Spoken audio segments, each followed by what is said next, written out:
எடப்பாடி அவர்களுடைய தேர்தல் வாக்குறுதிகள், முதியோர்களுக்கு உதவித்தொகை, கேஸ் சிலிண்டர் 3 தரோம் அப்படின்னு எல்லாம் வாக்குறுதிகள் கொடுத்திருக்கிறாரு.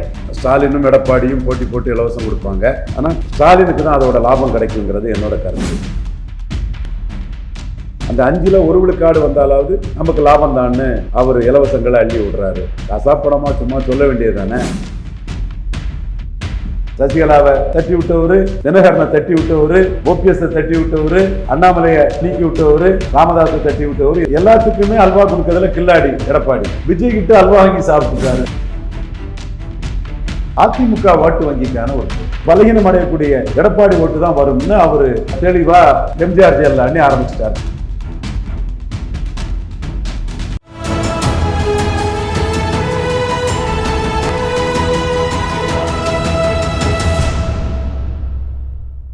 தமிழரம் நேயர்களுக்கு வணக்கம். இன்று நம்மிடையே அரசியல் விமர்சகர் திரு ரவீந்திரன் துரைசாமி அவர்கள் இணைந்துள்ளார். சார் வணக்கம். சார் வணக்கம் தம்பி. எப்படி இருக்கிறீங்க சார்? நல்லா இருக்கும் தம்பி. நல்லா இருக்கீங்களா? ரொம்ப நல்லா இருக்கிறேன் சார். எடப்பாடி அவர்களுடைய தேர்தல் வாக்குறுதிகள், ஏற்கனவே ஒரு பேட்டியில 5 தேர்தல் வாக்குறுதிகள் கொடுத்தாரு. பெரிய அளவுல பேசுபொருளாச்சு. 2000 ரூபாய் உதவித்தொகை அதெல்லாம் சொல்லியிருந்தாரு. இன்னைக்கு முதியோர்களுக்கு உதவித்தொகை, கேஸ் சிலிண்டர் 3 தரோம் அப்படின்னு எல்லாம் வாக்குறுதிகள் கொடுத்திருக்கிறாரு. இது எல்லாத்தையும் தாண்டி விஜய நேரடியா தாக்கி பேசியிருக்கிறாரு. செங்கோட்டையன் கூட இருக்கும்போது எப்படி ஊழல் கட்சின்னு பேசணும் நல்லா பேசியிருக்கிறாரு. எப்படி பாக்குறீங்க சார்? இலவசங்கள் வழக்கமான ஒண்ணுதான். ஸ்டாலினும் எடப்பாடியும் போட்டி போட்டு இலவசம் கொடுப்பாங்க. ஆனா கொடுத்துக்கிட்டு இருக்கக்கூடிய ஸ்டாலினுக்கு தான் அதோட லாபம் கிடைக்குங்கிறது என்னோட கருத்து. இலவசத்துக்குன்னு ஒரு 5 விழுக்காடு வாக்கு இருக்கும். அது ஸ்டாலினுக்கு போகுங்கிறதுனால அது ஸ்டாலின் இவருக்கு போட்டியாளருங்கிற அடிப்படையில் அந்த 5 விழுக்காடு ஓட்டு ஸ்டாலினுக்கு போயிடக்கூடாது. நம்ம கொடுக்குங்கிற இலவசங்களை ஆஸ்பிரேஷனாக வச்சு அந்த 5ல் 1 விழுக்காடு வந்தாலாவது நமக்கு லாபம் தான்னு அவர் இலவசங்களை அள்ளி விடுறாரு. கசாப்படமாக சும்மா சொல்ல வேண்டியது தானே. இஷ்டம் போல் அவர் சொல்லிகிட்டு இருக்கிறாரு. அதை நம்பி அதை ஆஸ்பயர் பண்ணக்கூடிய மக்கள் ஓட்டு 5 ஓட்டு இலவசங்களுக்காக ஸ்டாலினுக்கு போகும்னா 1 ஓட்டு இவருக்கு குறைஞ்சபட்சம் வராதாங்கிற எதிர்பார்ப்பில் போகிறாரு. சீமான் இந்த இலவசங்கள் இதில் தெளிவாக புரிஞ்சுக்கிட்டார். இலவசங்கள் நாட்டுக்கு கேடுன்னு அவர் வளர்ச்சி அது இதுன்னு அவர் அடிச்சிட்டு இருக்கிறாரு. ஸோ இந்த இலவசத்துக்கான ஒரு போட்டியில் அவர் அதில் வெற்றி பெற்றிருக்கக்கூடிய ஸ்டாலின்கிட்ட இவர் மோதல் போக்க இலவசங்கள் தொடர்பாக வர்றாரு. அதில் ஒரு 100 விழுக்காடு இலவச வாக்கில் 20 விழுக்காடு இவருக்கு வரலாம். மக்கள் அதை நம்புனாங்கன்னா இது கிடைக்கலாம். பெருசாக லாபம் கிடைக்காது. கொடுத்துட்டு இருக்கக்கூடிய ஸ்டாலினுக்கு தான் அது அந்த லாபம் கிடைக்கும். அடுத்து விஜய் பொறுத்தளவில் அது கொஞ்சம் நம்ம ஆழ்ந்து பார்க்க வேண்டிய ஒரு விஷயம். விஜய் மேட்டர் இவரோட கூட்டங்களுக்கு போகும்போது வெள்ளாள கவுண்டர் விஜய் ரசிகர்களும் வன்னியர் விஜய் ரசிகர்களும் இந்த பகுதியில் நம்மளால் விஜயை நம்பி தனித்து போட்டியிட முடியாது, இந்த பகுதியில் நம்மளால் விஜயை நம்பி தனித்து போட்டியிட முடியாதுன்னு எடப்பாடி பழனிசாமிக்கு தாவேக்கா கொடி அசைச்சு ஆதரவு கொடுத்தாங்க. செட்டப்புன்னு சொல்ல முடியாது. அந்த ரசிகர்களை கொண்டு விட்டது அதிமுகவோட வெள்ளாள கவுண்டர் சந்திரசேகரன் ஒருத்தர் கல்யாண மண்டபம்லாம் வச்சுருக்காருன்னு தருமபுரியில் அகமுடையார் நண்பர்கள் எனக்கு தெளிவாகவே சொல்கிறார். விஜய் ரசிகர்கள் தான் அவங்களுக்கு செட் பண்ணி விட்டது ஒரு வெள்ளாள கவுண்டர் ஒருத்தர் விட்டார், கல்யாண மண்டபம் வச்சுருக்கிறவருங்கிற ஒரு கருத்தை சொன்னாங்க. ஆக்சுவலாக அதில் உள்ள ரீசன் தாற்பயம் என்னென்னா, அந்த பகுதியில் விஜயால் தனித்து நிற்க முடியாது, போலரைசேஷன் வரக்கூடிய பகுதி. ஸோ அதில் அவங்க மன வலிமை இழந்து எடப்பாடிக்கு பின்னாடி தான் நம்ம நிற்கணும்னு அவங்க கொடி காட்டினாங்க. அப்போ இதில் இவர் தெளிவுபடுத்தியிருக்கணும். அதை விஜய்கிட்ட கான்டாக்ட் பண்ணி நீங்கள் சொல்லி பண்ணுறீங்களா, அவங்களா பண்ணுறாங்களா, இது என்ன இதுங்கிறத அவர் கேட்டிருக்கணும். விஜயும் அவங்கள ஸ்டாப் பண்ண முடியாது, அவரையும் மீறி காட்டிட்டாங்கன்னா அசிங்கம். அதனால் அந்த ஜாதி அடிப்படையில் காட்டின 2 சமூக ரசிகர்களையும் நம்பி எடப்பாடி பழனிசாமி பிள்ளையார் சொல்லி போட்டாச்சு, ஒரு பெரிய கட்சி வருதுன்னாரு. என்னையா பெரிய கட்சி? பலம் நிரூபிக்காதவர் எப்படியா பெரிய கட்சி? சும்மா உங்களுக்கு நீங்கள் பெரிய தலைவர் தான், நான் மறுக்க வரல. ஆனால் பலம் நிரூபிக்காதவரை எப்படி நீங்கள் பெரிய கட்சின்னு சொல்லலாம்? என்ன ஆதாரத்தில் சொல்கிறீங்க மிஸ்டர் எடப்பாடி பழனிசாமி ஐயா அவர்களே? அன்னைக்கு சொன்னீங்க, ஏமாந்துட்டீங்க. அதில் விஜய் அந்த தருணத்தில் அடித்தா அது சிக்கலாயிரும்னு அமைதியாக இருந்து காலம் வரும்போது இவரை ஊழல் கட்சி, பலகீனமான கட்சின்னு அடிச்சிட்டாரு, பாஜகவுக்கு கூட்டணி கட்சின்னு அடிச்சிட்டாரு. இதே காலகட்டத்துக்குள்ள முக்குலத்தோர் ரசிகர்களும் பரையர் சமூக ரசிகர்களும் எடப்பாடி கூட போனால் நாங்கள் ஓட்டு போட மாட்டோம், அது எடப்பாடி எப்படி விஜய் ஏற்றுக்கலாம். இதுதான் நான் சொன்னேன். அன்டெஸ்டட் நாட் ப்ரூவ்டு வந்து ஒரு கூட்டணிக்கு போனால் விஜய்க்க வன்னிய ரசிகர்கள் தான் ஓட்டு போடுவான், விஜய்க்க வெள்ளாள கவுண்டர் ரசிகர்கள் தான் ஓட்டு போடுவான். நான் வெள்ளாள கவுண்டர் ரசிகர்கள் வந்து விஜய் விலை போயிட்டாரு, எடப்பாடி கிட்ட நோட்டுக்கும் சீட்டுக்கும் விலை போயிட்டாருன்பான். அதே மாதிரி அந்த ரசிகனுக்கு பிடிச்ச லெவலில் தான் அந்த ரசிகர்கள் ஓட்டு போடுவான். அது என்னை பொறுத்தவரை எடப்பாடி பழனிசாமி விஜய் கூட்டணி போகிறதுல தப்பிட்டாருன்னு தான் நான் கருதுறேன். பலம் நிரூபிக்காத ஒருத்தர் தன் கையில் வராத ஓட்டை டிரான்ஸ்ஃபர் பண்ண முடியாதுங்கிற என் கருத்தை நான் தெளிவாக இருக்கிறேன். பட் எடப்பாடி பழனிசாமி அதை நம்பி விஜய் கிட்ட தன் இமேஜை இழந்தார். நான் ஆதாரமான ஒன்று சொல்கிறோம்னா, தமிழக முன்னேற்ற முன்னணி சிவாஜி கணேசன் கேண்டிடேட்டு ராதாகிருஷ்ணன் நாகர்கோவிலில் பிரபு படமே அங்கே 100 நாள் ஓடிச்சு. நாகர்கோவில் சக்கரவர்த்தி தேட்டரில் நிறைய சிவாஜி ரசிகர்கள். அங்கே வந்து 21 விழுக்காடு வாக்கெடுத்தார். அதே கூட்டணியில் பக்கத்து தொகுதி கன்னியாகுமரியில் பெருமாள் பிள்ளைங்கிறவர் வீரப்பன் ஆதரவாளர் 6 விழுக்காடு வாக்கு தான் ஜானகி வாக்கெடுத்தார். எப்படி நாகர்கோவில் இந்த நாடார்கள் மத்தியில் பெரிய அளவு சிவாஜி ரசிகர்களோ அதே மாதிரி கன்னியாகுமரியிலும் பெரிய அளவு இந்த நாடார், மற்ற நாடார்கள் மத்தியிலையும் பெரிய அளவு சிவாஜி ரசிகர்கள். ஆனால் அந்த வாக்கு வந்து டிரான்ஸ்ஃபர் ஆகலை. அதே மாதிரி தான் விஜயோட கூட்டணி போனாலும் ஏமாந்திருப்பீங்க. பலன் நிரூபிக்காத விஜய்க்கு நீங்கள் சீட்டை கொடுத்து நீங்கள் ஏமாந்திருப்பீங்க. ரங்கராஜ் பாண்டே போன்ற போதுமான அரசியல் அறிவில்லாத ஸ்டாலின் மீது வன்மமும் காழ்ப்புணர்ச்சியும் கொண்ட நபர்கள் கருத்தை காட்டி நீங்கள் ஏமாந்திருப்பீங்க. எனக்கு அதில் எந்த மாற்றமும் கிடையாது. பலன் நிரூபிக்காத சிவாஜி ஓட்டை டிரான்ஸ்ஃபர் பண்ணலை, வடிவேல் பண்ணலை, ராதிகா பண்ணலை, அந்த கூட்டணி அரசியலுக்குள்ளே இருந்த பலன் நிரூபிக்காமல் இருந்த சரத்குமார் உட்பட யாருமே வந்து ஓட்டை டிரான்ஸ்ஃபர் பண்ண முடியலை. அல்லு அர்ஜுன் பண்ணலை. ஆனால் பலன் நிறுத்த பவன் கல்யாண் பண்ணார், விஜயகாந்த் பண்ணார். இதுதான் உண்மை. எப்பவும் ஒரே மாதிரி இது உண்மை நல்லபடி பேசுவோம். ஆனால் நீங்கள் வந்து 2வது இடத்துக்கு பாஜகவை அண்ணாமலை காலி பண்ணிக்கிட்டு பாஜகவோட கூட்டணி வச்சு 2வது இடத்தை உறுதி பண்ண எடப்பாடி பழனிசாமி விஜய் வந்தால் முதலிடம் வந்துடலான்னு தப்பு கணக்கு போட்டு விஜய்க்கு தேவையில்லாத ஒரு இம்பார்ட்டன்ஸை அன்டெஸ்டட் நாட் ப்ரூவ்டு விஜய்க்கு, பலன் நிரூபிக்காத விஜய்க்கு, ஓட் டிரான்ஸ்ஃபரிங் கெப்பாசிட்டினா என்னன்னு தெரியாத விஜய்க்கு நீங்கள் கொடுத்தீங்க. விஜயும் நம்ம இப்போ பிஜேபி இன்ஃப்ளூயன்ஸ் அலையன்ஸுக்குள்ளே போனால் சினிமா போயிடும். அல்லாமலே உங்கள் தலைவா உங்கள் ஜனநாயகம் படத்தை சர்வ வல்லமை கொண்ட ஒருத்தன், விளக்கதுக்கு எதுவும் இல்லாத ஒருத்தன், கொஞ்சம் விளையாடாதீங்க விஜய்னு சொன்னேன், கேட்டியலா? ஜான் ஆரோக்கியசாமிக்கு மதவெறி என்ன ஆச்சு உங்களுக்கு? ஓகே, நீங்கள் அன்றைக்கி சினிமா போயிடும், அரசியலும் போயிடும்னு நீங்கள் கூட்டணிக்கு போகலை விஜய். எடப்பாடி எல்லாத்துக்குமே அல்வா கொடுக்கறதுல கில்லாடி எடப்பாடி. விஜய்கிட்ட அல்வா வாங்கி சாப்பிட்டுட்டாரு. அது பெரிய ஒரு வேடிக்கை. ராஜதந்திரி, திறமசாலி. விஜய்கிட்ட இப்படி அல்வா வாங்கி சாப்பிடுவாருன்னு நான் கருதலை. காரணம், பாண்டே போன்ற நபர்களை வச்சுக்கிட்டு, விஜயை ஜட்ஜ் பண்ண முடியாத நபர்களை வச்சுக்கிட்டு விஜய் எல்லாம் நம்பி பேசினா இதான் வரும். நம்ம அதெல்லாம் சகாதேவ மாதிரி எவன் ஏதுனாலும் டக்குன்னு அடித்து தூக்கிடுவோம். கேரக்டர் இதான்பா.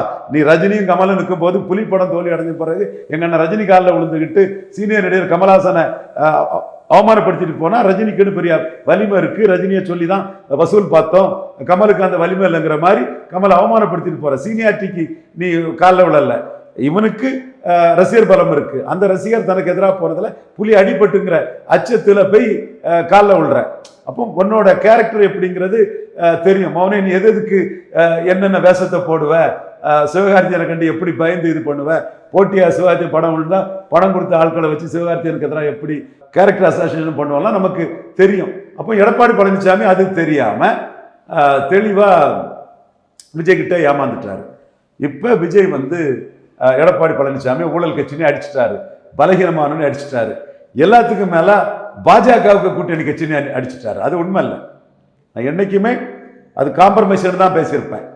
எடப்பாடி ஒரு அடி விழுந்தாருன்னா 20 விழுக்காடு வாக்குக்காக ஒரு தேசிய சக்தியா வாராது வந்த மாமணியான அண்ணாமலையை பலியிட்டு 2 அடி அமித்ஷா விழுந்துட்டாரு. பிஜேபி 2 அடி விழுந்துட்டாங்க. உண்மை. நம்ம அதை மறுத்து பேசக்கூடாது. அப்போ அதுல காம்ப்ரமைஸ் தான் எடுக்கணும். அமித்ஷாவே எடப்பாடி 20% தெரிச்சு ஓடிடுவாரோன்னு அச்சப்பட்டு இருந்தது நம்ம பார்த்தோம். அமித்ஷா பெரிய சாதனையாளர், மோடிக்கு பெரிய வேல்யூ எடிஷன், அது வேற விஷயம். இந்த விஷயத்துல எப்படி இருந்தாங்க, அண்ணாமலை நீக்கி கொடுத்து தானே அவங்க எடப்பாடியை சேர்த்திருக்காங்கன்னு சொல்லும்போது விஜய் அதில் சொல்றது தப்பு. எடப்பாடி தான் லீடரா இருக்கிறார். நீங்க சொல்லுங்க, பிஜேபி கொள்கைக்குள்ள வந்துட்டாரு, இந்துத்துவாக்குள்ள வந்துட்டாருங்களாம் சொல்லுங்க. நாமளே எடப்பாடி கிட்ட ஏமாந்துடக்கூடாது, ஏமாந்தா 29 கலத்தி விட்டுருவாரு கில்லாடின்னு மோடி கிட்ட சொல்லி பலத்துக்குரிய சீட்டு வாங்கணும். அண்ணாமலை நமக்கு 29 வேல்யூ எடிஷனா இருப்பாரு, அவரை நம்ம ப்ரொடெக்ட் பண்ணணும், எடப்பாடிக்காக அவரை கைவிட்டக்கூடாது. அது மட்டும் இல்லை, இந்துத்துவா முன்னிறுத்தி தான் நம்ம இது போனோம். 2 ரெட்டலைக்கு ஒரு தாமரை சீட்டு வாங்கணும்னு சொல்லிட்டு இருக்கும்போது யார்கிட்ட சீட்டு வாங்கணும்? எடப்பாடிகிட்ட தானே சீட்டு வாங்குறோம். அப்போ எடப்பாடி தானே தலைவர். ஸோ பாஜக தலைவர்னு சொன்னது சும்மா எடப்பாடியை டீஸ் பண்ணுறது, கிண்டல் பண்ணுறது, நக்கல் பண்ணுறது, அது உண்மை இல்லை. அதை எடப்பாடி வந்து விஜய் விவரம் இல்லாமல் பேசுகிறாரு, நாட்டு நடப்பே தெரியலன்னு கிண்டல் தான் பண்ணாங்க. அவர் உங்களுக்கு நாட்டு நடப்பே தெரியலைங்கிறத அவர் திருப்பி அடிக்கிறாரு. இது அதிமுக வாட்டு வங்கிக்கான ஒரு போட்டி. இந்த போட்டிங்கிறது எம்ஜிஆர் ஜெயலலிதா பேரை சொல்லி எடப்பாடியை பலகீனப்படுத்துறதுக்கு விஜய் முயற்சி பண்ணுறாரு. ஒரு cinema hero, MGR cinema hero. அந்த சினிமா ஹீரோ மேலே அபிமானம் உள்ள பாமர மக்கள் வந்து இன்னொரு சினிமா ஹீரோவையும் பார்ப்பாங்க. ஸோ எளிய அந்த சினிமா ஹீரோவுக்கு ஓட்டு போட்ட மக்கள் வந்து இன்னொரு சினிமா ஹீரோவுக்கு ஓட்டு போட மாட்டாங்களான்னு விஜய் கருதுறாரு. அப்போ ரெட்டலை கட்சி ஓட்டு எம்ஜிஆர் ஜெயலலிதா பேரை சொல்லி செங்கோட்டையன் அத்திக்கோட அவினாசி இதில் வந்து எம்ஜிஆர் ஜெயலலிதா பேரை எடப்பாடி மறைச்சாருன்னு சொல்லி அதில் செங்கோட்டையன் வரும்போது அந்த எம்ஜிஆர் ஜெயலலிதா விசுவாசிகள் விஜய் தலைமைக்கு ஓட்டு போடுவாங்கன்னு ஒரு கான்செப்டுக்குள்ளே விஜய் வராரு. இது கருப்பு எம்ஜிஆர்னு ஜே பிலிம் சிட்டி வச்சு எம்ஜிஆர் இருட்டடிப்பு பண்ணாங்க ஜெயலலிதான்னு விஜயகாந்த் ஒரு பொலிட்டிக்ஸ் பண்ணார். அப்போ Jayalalithaa reflected glory of MGR தான் பவுண்டர் லீடர். ஐயோ எம்ஜிஆர்னு ஜன்னி வந்த மாதிரி அலர்னாங்கன்னு பாண்டே தம்பி துக்குளக்குள்ளே உங்க அம்மா ஜெயலலிதாவை நக்கல் அடிச்சு போட்டிருந்தாங்கப்பா, நீங்க கடுமையா ஜெயலலிதாவை நக்கல் அடிச்சு பண்ணாங்க. ஸோ ஜெயலலிதாவுக்கு கருப்பு எம்ஜிஆர்னு ஏதோ ஒன்றே ஓட்டு விஜயகாந்துக்கு வந்திருக்கும். அதே மாதிரி கமலஹாசன் வரும்போது இவரும் கலராக இருக்கார், எம்ஜிஆரும் கலராக இருக்காருன்னு நினைச்சாரு என்னவோ. எம்ஜிஆர் ஆட்சி அமைப்புன்னு கமலஹாசன் சொன்னார். அது எடப்பாடிக்கு ஓட்டு, எடப்பாடி கையில் இருந்த ஓட்டு, ஜெயலலிதா கையில் இருந்த ஓட்டு சுமார் 4 விழுக்காடு ஓட்டுக்கிட்ட காலியாச்சு. உண்மை. அதில் இவர் எம்ஜிஆர் ஆட்சி அமைப்புன்னு சொன்னதில் ஸ்டாலினுக்கு எந்த பாதிப்பும் இல்லை. அதில் காலியானது எடப்பாடி ஓபிஎஸ் இபிஎஸ் இரட்டை தலைமை கையில் இருந்த ஓட்டில் ஒரு சுமார் 4 விழுக்காடு ஓட்டு வர காலியாச்சு. அப்போ அதில் பிராமணர்கள், ஜெயலலிதாவுக்கு ஓட்டு போட்ட பிறமொழியாளர்கள், இவங்க ஓட்டெல்லாம் வந்து ஸ்டாலினுக்கு எந்த பாதிப்பும் இல்லை. அப்போ இவரும் என்ன நினைக்கிறாருன்னா, நம்ம ஸ்டாலினை ஒன்றும் பண்ணிட முடியாது. ஸ்டாலின் மிகப்பெரிய ஒரு அரசியல் ராஜதந்திரியா இருக்காரு. யாரும் எதிரி இல்லை, நண்பர்கள் தான், விமர்சனமாக எடுத்துக்குவேன், பாசமாக இருப்பேன்னு நம்ம சொன்னோம்ல, நம்ம அதே பாணி தான். யூரின் பாஸ் பண்ணாலும் விஜய் நம்ம சாக்லேட் சாப்பிடுப்பா, லட்டு சாப்பிடுப்பா, முறுக்கு சாப்பிடுப்பான்னு ஊட்டி விடுற வேலையை தான் ஸ்டாலின் பார்ப்பாரு. நீ வேணா என்னை எதிர்த்து என் எதிர்ப்போட்டை எடுத்துட்டு போ, ஒன்றை ஒரு ஆளாக காட்டி ஒன்றை எதிர்த்து நான் வந்து என் ஓட்டை உன்கிட்ட இழக்க மாட்டேன். உனக்கு எனக்கும் 2011 போயிட்டு கலைஞரே வந்து அவர் ஜெயலலிதா ஆளுன்னு விஜய முத்திரை குத்திட்டாப்புல, ஏன் ஆளா வந்து நிற்காத, கப்பலில் பாக்கு போட்டோன்னு சொல்லி சிஏ எதிர்ப்பு பண்ணி வரும்போது கூட ஸ்டாலின் கவனமாக இருந்து, உதயநிதி ஸ்டாலின் கவனமாக இருந்து 39 பேரும் விஜய லெஃப்ட் ஹேண்டில் டீல் பண்ணி அனுப்பிட்டாங்க. ஸோ இந்த இடத்துக்குள்ள திமுக ஓட்டம் நம்ம கை வைக்க முடியாது. நமக்கு வரப்போகிறது அதிமுக ஓட்டு, எம்ஜிஆர் மக்கள் ஓட்டு, பலகீனம் அடையக்கூடிய எடப்பாடி ஓட்டு தான் வரும்னு அவர் தெளிவாக எம்ஜிஆர் ஜெயலலிதான்னு ஆரம்பிச்சிட்டார். ஃபர்ஸ்ட்ல 5 தலைவர்கள் போட்டது வேற, எம்ஜிஆர் தலைவர்னு ஆரம்பிச்சிட்டாரு. அப்போ தன் ஓட்டை காப்பாற்றணும். அப்போ அந்த இடத்துக்குள்ள எடப்பாடி பழனிசாமி வந்து விஜயை இறங்கி அடிச்சு தான் ஆகணும். அடிக்கலைன்னா அந்த எம்ஜிஆர் ஜெயலலிதா மேலே பட்டத்தில் உள்ள ஓட்டுகள் ஒரு 1.5 விழுக்காடோ 2 விழுக்காடோ போனால் எடப்பாடிக்கு நஷ்டம் தானே. அந்த நஷ்டம் வரக்கூடாதுன்னு இப்போ எடப்பாடி பழனிசாமி விஜய் அடிக்கிறாரு. முதல்ல நீங்கள் ஏன் ஓப்பனிங் கொடுக்கணும், இப்போ குத்துதே கூட இதுன்னு ஏன் இது பண்ணோம், எவ்வளோ பெரிய திறமசாலி கேட்பார். சொல் கேட்டு விஜய் எப்படிங்கிறவர் கூட தெரியாமல் ஏமாந்த கதை எடப்பாடிக்கு கதை. பழைய கில்லாடி சசிகலாவை தட்டி விட்டவர், தினகரனை தட்டி விட்டவர், ஓபிஎஸ்ஸை தட்டி விட்டவர், அண்ணாமலையை நீக்கி விட்டவர், பாமக ராமதாஸை இப்போ வீழ்த்திக்கிட்டு அன்புமணி தான் போதும், அன்புமணி நமக்கு எதிராக வரமாட்டாருன்னு ராமதாஸை தட்டி விட்டவர், எத்தனை பேரை தட்டி விட்டவர். நேற்று பொன்வில்சன் சொன்னார், உண்மைதான். அது பொன்வில்சன் நேற்று பேசினார், அதை உண்மைதான். ஆனால் விஜய்கிட்ட ஏமாந்துட்டாரு. ஏமாந்த பிறகு திரும்ப குதிரை ஓடின பிறகு லாயத்தை அடைச்ச கதையாட்டு மீண்டும் பெரிய அளவு பாதிச்சிடக்கூடாதுன்னு விஜய் அடித்து விளையாடுறாரு. அதில் செங்கோட்டையும் ஊழலுங்கிறதெல்லாம் உண்மைதான். செங்கோட்டையன் நண்பர் தான், செல்வாக்கானவர் தான். ஊழலுங்கிற அந்த இடத்துக்குள்ள அவர் சொல்றது உண்மைதான். இதில் என்ன பார்க்கணும்னா, இந்த இடத்துக்குள்ள சீமானை பற்றி நான் பேசி தான் ஆகணும். அது ரங்கராஜ் பாண்டே வருத்தப்பட்டாலோ, ஜேபிசி ஸ்ரீராம் வருத்தப்பட்டாலோ, துக்ளக் இதயா வருத்தப்பட்டாலோ, உங்கள் சர்வேகளை போடுங்கய்யா. களம், நான் களத்திலிருந்து வந்தையா, உன் சர்வே ஏட்டு சுரக்கா காகித கற்பனை வேலைக்காக அது களத்தில் போலரைசேஷன் தான் வரும். நீ எம்ஜிஆரையும் ஜெயலலிதாவையும் வச்சு விஜய் வாரம். எம்ஜிஆர் ஊழல் பெருச்சாளி, ஜெயலலிதா ஊழல் பெருச்சாளி. எம்ஜிஆர் சாராய வாரிகளை கல்வி தந்தை ஆக்குனாரு. எம்ஜிஆர் முல்லை பெரியாறு தமிழன் உரிமையை விட்டு கொடுத்தாரு. எம்ஜிஆர் வன்னியர் போராட்டத்தை கோமாளி போராட்டம் ஆக்குறதுக்காக, வீரம் செறிந்த போராட்டத்தை கேவலப்படுத்துறதுக்காக ஜாதிவாரி கணக்கெடுப்பு நடத்தல. உண்மையிலே மேனன் எவ்வளவு தெரிஞ்சிடும், தன் ஜாதி மலையாளி எவ்வளவுன்னு தெரிஞ்சிடும், மேனன் எவ்வளவு தெரிஞ்சிருங்கிறத மறைக்கிறதுக்கு தமிழர்களுக்கு துரோகம் பண்ணாரு எம்ஜிஆர். வண்ணார், நாவிதர், குயவர் போன்ற பரவலா வாழக்கூடிய சமங்களின் எண்ணிக்கை வெளியே தெரியாம இருக்காக ஜாதிவாரி கணக்கெடுப்பை எம்ஜிஆர் தவிர்த்தாரு. முத்தரையர், யாதவர், செங்குந்தர், உடையார், விஸ்வகர்மா போன்ற சமூகங்கள் எழுச்சிய 40 ஆண்டுகள் ஆட்டு மண்ணளி போட்டுட்டார் எம்ஜிஆர். ஸோ எம்ஜிஆர் தமிழரின் துரோகி. ஜாதிவாரி கணக்கெடுப்பு நடத்தாம மேனன் எவ்வளவுன்னு தெரிஞ்சிருங்கிறதுக்காக தமிழர்களுக்கு சமநீதிக்கு அநீதி அளித்தவர் எம்ஜிஆர்னு சீமான் எம்ஜிஆரை வாங்கி அடிக்கிறார். அப்போ பார்ட்மெண்ட் ஃபேவர்ஸ் த பிரேவ்.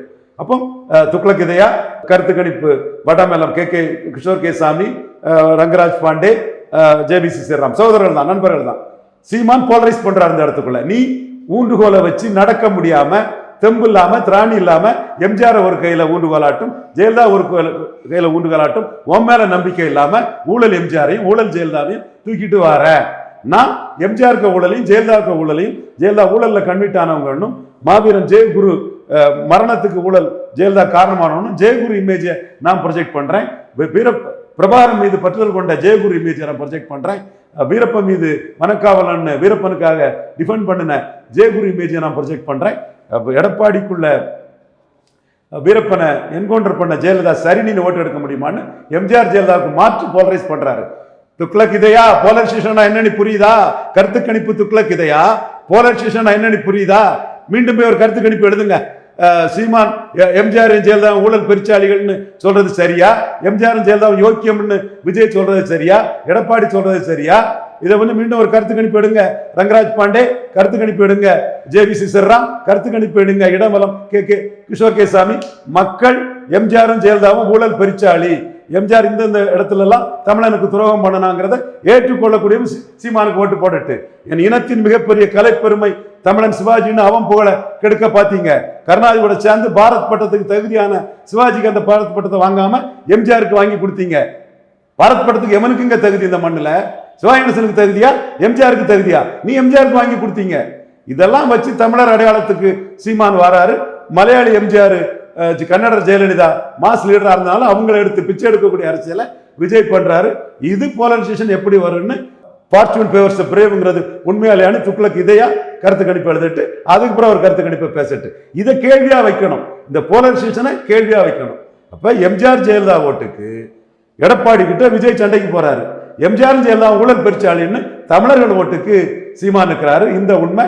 இதை பாண்டே தன்னோட கருத்து கணிப்புகளை வைக்கும் போது கேட்டு வைக்கணும். ஜேவிசி ஸ்ரீராம் இதை கேட்டு வைக்கணும். துக்ளக் இதயா கேட்டு வைக்கணும். கிஷோர் கே சாமி கேட்டு வைக்கணும். தம்பி ரெட்டிகள் கேட்டு வைப்பான். நான் சொன்னா சீமான் தான் உண்மையை சொல்றாரு. சீமான் தமிழர் அடையாளத்துக்கு உண்மையா ஃபார்ச்சூன் ஃபேவர்ஸ் தி பிரேவ்னு எம்ஜிஆர் ஜெயலலிதா வச்சு பிச்சை எடுக்கல. தன்னோட நிலைப்பாட்டில் சீமான் தெளிவான் பாருன்னு மக்கள் சொல்லுவாங்க. இதுல எம்ஜிஆர் ஜெயலலிதா ஓட்டு வச்சு ஓட்டுக்கு எடப்பாடிக்கும் விஜய்க்கும் ஃபைட்டு நடக்குது. ஆனா இது ஒரு தாமதமான ஒரு முடிவு தானே சார் எடப்பாடி பழனிசாமிக்கு? இவ்வளவு தேர்தல் நெருக்கத்துல வந்து விஜய் எதிர்க்கிறது அவர் கை கொடுக்குமா? பலரும் முன்வைக்கிறது இதெல்லாம் முடிஞ்சு போன கதை. எப்பவோ அதிமுக ஓட்டை வந்து விஜய் எடுத்துட்டாரு, போட்டி அதிமுகவை தான் விஜய் இருக்கிறாரு அப்படின்னு சொல்றாங்க. எடுத்துட்டாருங்கிறது தப்பு. அது பைத்தியகார பயில சொல்ற வேலை. சீமான் மேட்டர்ல பைத்தியகாரத்தனமா சொல்றானே, இந்த பைத்தியகார பயில சொல்றல அதே பைத்தியகாரத்தனம் தான். எடுத்துட்டாரா இல்லையாங்கிறது ரிசல்ட்ல தான் தெரியும். சீமானுக்கு ஒரு நீதி, எடப்பாடிக்கு ஒரு நீதினு அதை நம்ம பேசக்கூடாது. விஜயை ஏட்டு சொரக்கான்னு நம்ம சொல்றோம். முயற்சி பண்றாரு, அதை ஒத்துக்கிடுங்க. எம்ஜிஆர் ஜெயலலிதா வச்சு தனக்கு இஷ்யூ இல்லாதனால இப்ப பரையர் தேவேந்திர குல வேளாளருக்கு 5 விழுக்காடு இடஒதுக்கீடு உயர்த்தி கொடுக்கணும்னு சீமான் சொல்றதுக்குள்ள விஜய் சொன்னா அருந்ததி ஓட்டு போயிடும், பயப்படுறாரு. தமிழிலிருந்து வந்ததான் தெலுங்கு மலையாளம் கன்னடம்னு சீமான் சொல்றத விஜய் சொன்னா தெலுங்கு மலையாளி கன்னடம் ஓட்டு போயிடும், பயப்படுறாரு விஜய். துக்ளக் இதயா இதையும் கேளுங்க கருத்து கணிப்பு. அப்பா கருத்து கணிப்பு ரங்கராஜ் பாண்டே இதையும் கேளுப்பா பீகாரி. சோ அந்த இடத்துக்குள்ள எம்ஜிஆர் ஜெயலலிதான்னு பொதுத்தள வேஷத்தை போடுறாரு. அதுக்கு என்ன பலன் கிடைக்குங்கிறத நம்ம ரிசல்ட்ல பார்க்கலாம். ஜெயலலிதாக்கு எதிராக விஜயகாந்துக்கு பலம் கிடைச்சது, எடப்பாடி பன்னீருக்கு எதிராக கமலஹாசனுக்கு பலம் கிடைச்சது. விஜய்க்கும் எம்ஜிஆர் ஜெயலலிதாவை சொல்றதுல பலன் கிடைக்கலாம். கிடைச்சிட்டுங்கிற வார்த்தையை சொல்றதை நான் மறுக்கிறேன். இதுதான் இந்த கருத்து கணிப்பு கோஷிகளை நான் அடிக்கிறேன். அது யாரா இருந்தாலும் அடிக்கிறேன். துக்ளக்குதியா கிரெடிபிலிட்டி உள்ள கருத்து கணிப்பு தான். பட் அதுவும் ஏட்டு சுரக்காதான், நிஜமானாதான் உண்மை. அப்ப நீங்க அது வந்துட்டுன்னு நீங்க சொல்லக்கூடிய அந்த வார்த்தையை நான் மறுக்கிறேன். அதை முயற்சி பண்றாரு விஜய்னா நான் ஒத்துக்கிறேன். செங்கோட்டையனை வச்சு அதுக்கு முயற்சி பண்றாருன்னா ஒத்துக்கிறேன். ரிசல்ட்ல எடப்பாடி எந்த அளவுக்கு அவருக்குள்ள எம்ஜிஆர் ஜெயலலிதா வாக்க இழக்கிறாருங்கிறது ரிசல்ட்ல தான் தெரியும். பட் அட்டெம்ப்ட் பண்றாரு, எடப்பாடியை பலகீனப்படுத்த தான் அட்டெம்ப்ட் பண்றாரு. இதே போன்று நிகழ்கால அரசியலின் சாரம்சங்களை அரசியல் ஆளுமைகளின் நேர்காணல் வழியே தொடர்ந்து காண தமிழ் நிறம் வலையொலியை சப்ஸ்கிரைப் செய்யுங்கள். தங்களின் மேலான கருத்துக்களை கருத்துளை பெட்டியில் பதிவிடுங்கள். நன்றி, வணக்கம். உலக தமிழர்களுக்கு வணக்கம். நான் ரவீந்திரன் துரைசாமி, தமிழ்நிறம் வலையொலியில் தொடர்ந்து பேசி வருகிறேன். தமிழ்நிறம் வலையொலி தமிழர்களின் உயர்வுக்கும் தமிழரின் பெருமைகளை மீட்டெடுப்பதற்கும் பெரும் பணி ஆற்றி வருகிறது. தமிழ்நிறம் வலையொலியை பாருங்கள், அதனை சப்ஸ்கிரைப் பண்ணுங்கள். நன்றி, வணக்கம்.